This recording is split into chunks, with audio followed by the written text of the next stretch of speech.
بسم اللہ الرحمن الرحیم۔ ایک مرتبہ اللہ کے نبی حضرت عیسیٰ علیہ السلام اپنے ساتھیوں کے ساتھ چل رہے تھے۔ اتنے میں آپ کے حواریوں نے کہا، اے عیسیٰ ابن مریم، کیا آپ کا اللہ آسمان سے کھانا اتار سکتا ہے؟ تو یہ سن کر اللہ کے نبی عیسیٰ علیہ السلام نے فرمایا، اے لوگو، اگر تم مومن ہو تو اللہ سے ڈرو۔ تو انہوں نے کہا، ہم تو اپنے ایمان کی تازگی کے لیے عرض کر رہے ہیں تاکہ ہم اللہ کی قدرت کو دیکھیں اور پیٹ بھر کر کھانا کھا کر اپنے ایمان کو بڑھائیں، اور وہ لوگ جو کفر پر ہیں ان کا ایمان بھی آپ پر ہو جائے۔ بس یہ سن کر اللہ کے نبی حضرت عیسیٰ علیہ السلام نے ہاتھوں کو بلند کیا اور اللہ کی دربار میں دعا مانگی کہ اے اللہ، ہمارے لیے آسمان سے دسترخوان اتار تاکہ ہمارے اور آنے والے لوگوں کے لیے یہ نشانی عید بن جائے۔ بے شک تو بہترین رزق دینے والا ہے۔ بس جیسے ہی اللہ نے حضرت عیسیٰ علیہ السلام کی دعا سنی اور فرمانے لگے، اے عیسیٰ، تمہارے پروردگار نے تمہاری دعا قبول کر دی، لیکن اس دسترخوان کے اترنے کے بعد اگر ان لوگوں نے خیانت کی تو ان پر وہ عذاب نازل ہوگا جو آنے والی نسلوں کے لیے مثال بن جائے گا۔ ابھی یہ الفاظ مکمل ہو ہی رہے تھے کہ اتنی دیر میں آسمان سے فرشتے دسترخوان اتار کر آئے، جس میں 7 مچھلیاں اور 7 روٹیاں تھیں۔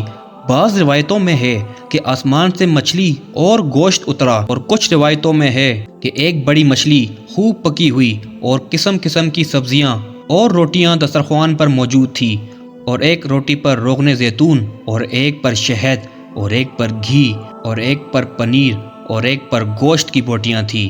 بس جیسے ہی حضرت عیسیٰ کے حواریوں نے اس نورانی دسترخوان اور روٹی کو دیکھا تو ان میں سے ایک، جس کا نام شمون تھا، اپنی قوم کا سردار تھا، کہنے لگا، اے روح اللہ، کیا یہ دسترخوان دنیا کے کھانوں میں سے ہے یا آسمانوں کے؟ تو اللہ کے نبی حضرت عیسیٰ علیہ السلام نے فرمایا، یہ دسترخوان نہ دنیاوی کھانوں میں سے ہے نہ آسمانی کھانوں کے، بلکہ تمہارے پروردگار نے ابھی ایجاد کر کے تمہارے لیے اتارا ہے۔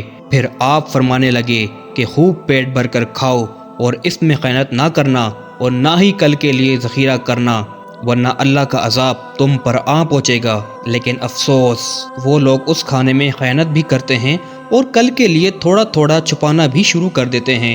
بس جیسے ہی رات ہوئی سب پیٹ بھر کے سوتے ہیں اور اللہ کا عذاب ان پر آ جاتا ہے۔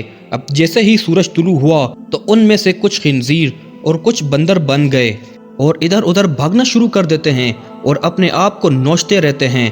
اور اللہ کے نبی حضرت عیسیٰ علیہ السلام نے جب ان کو دیکھا تو اللہ سے دعا کی کہ وہ تیسرے دن وہ سارے اللہ اور اللہ کے نبی کے نافرمان دنیا سے مر کر فنار ہو گئے۔ بے شک اللہ کے نافرمان کا یہی حشر ہوتا ہے۔ اللہ پاک نے اس واقعے کو اپنی کتاب قرآن کی سورہ مائدہ میں محفوظ کر دیا، تبھی اس سورہ کو مائدہ یعنی دسترخوان کہتے ہیں۔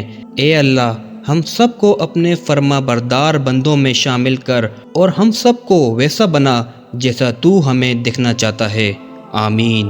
اگر آپ کو میری یہ ویڈیو پسند آئی تو اسے لائک کریں اور میرا چینل سبسکرائب کریں تاکہ میں اور اس طرح کی مزید ویڈیو بنا سکوں۔ اللہ حافظ۔